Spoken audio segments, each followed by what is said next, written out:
In this video, we're going to derive an expression to describe work that's done when volume changes and pressure is kept constant. This type of work can be envisioned as the work that's done to inflate a balloon or deflate it after it's full. Pressure we can call P, volume we can call V, and work is W. In physics, we can describe work as the negative integral of F dot ds.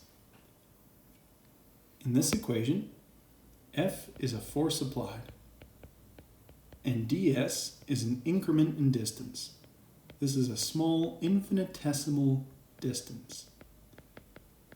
In order to do work, we must apply a force to move something a small distance, and all of the distances that we move something get added up in this integral.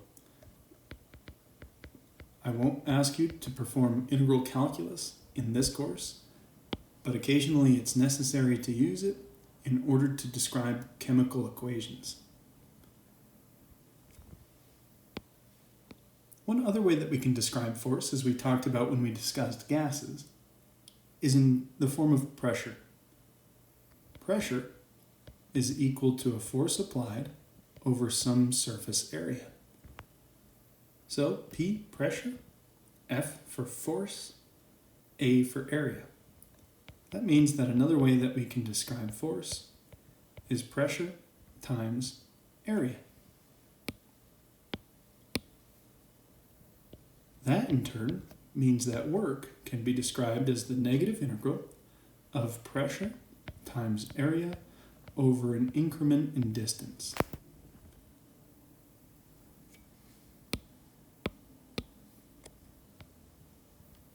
This quantity, an area projected over some increment in distance, means that we move a two-dimensional surface over some increment in distance and project it like you see in the diagram that I've just sketched over at right. We can describe this shaded region of that diagram using area and this change as an increment in distance, ds. Together, if we think about incrementing this overall picture over many small distances, what we're really doing is sequentially changing the overall volume.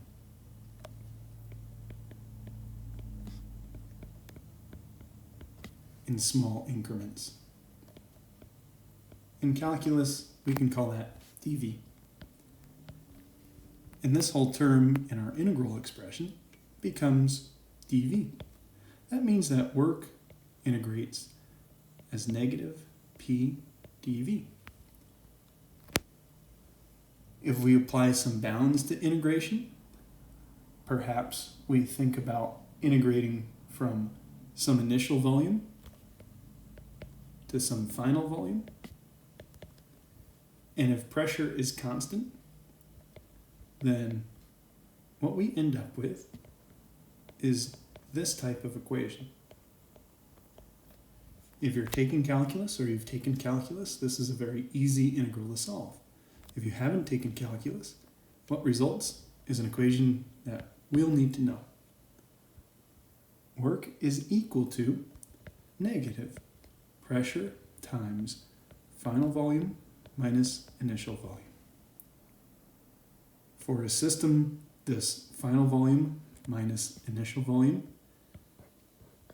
can be abbreviated as delta V, which means that work is equal to negative P delta V. It's this equation that you should know, even if you don't know the steps to derive it. So, in this chapter, one key equation that governs our work will be negative P delta V. To interpret this new equation, let's think about what happens when a system either acquires work In other words, has work done on it? Or does the work itself? So, if we consider, say, a balloon that is inflated,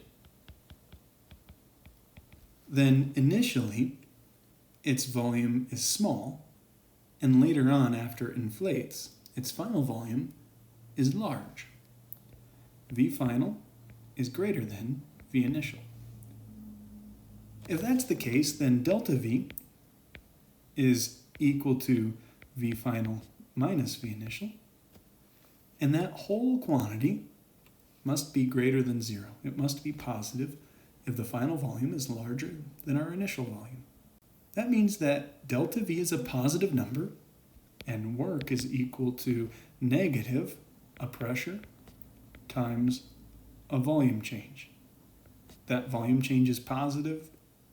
Pressure, by definition, cannot be negative, so by default has to be positive, and that means that work is negative. We'll end up with a value for work that's less than zero.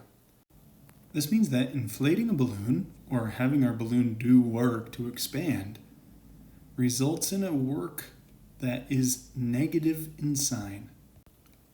In fact, any time that a gas expands, or when a gas does work, expending work energy, the sign of W is zero. That means that a system gives off work energy. We can think about the opposite scenario if we think about deflating a balloon. If we physically press on a balloon to cause it to deflate, then its final volume is small and its initial volume or big. So we're decreasing the volume, and that means that delta V is less than zero. It's a negative number. Work is equal to negative P, which by default, again, has to be positive, times a negative value for volume. A negative is positive, and that means that the sign of our work is positive. Work is greater than zero. So we'll say that work has a positive sign anytime a gas contracts, or in other words, when work is done on a system. When we input work into a system, the sign on W is positive. As a final caveat here, note that engineering and physics tend to use a slightly different context for the signs of work, and under those auspices, the definitions for what makes work positive or negative are reversed from the convention that we use in chemistry.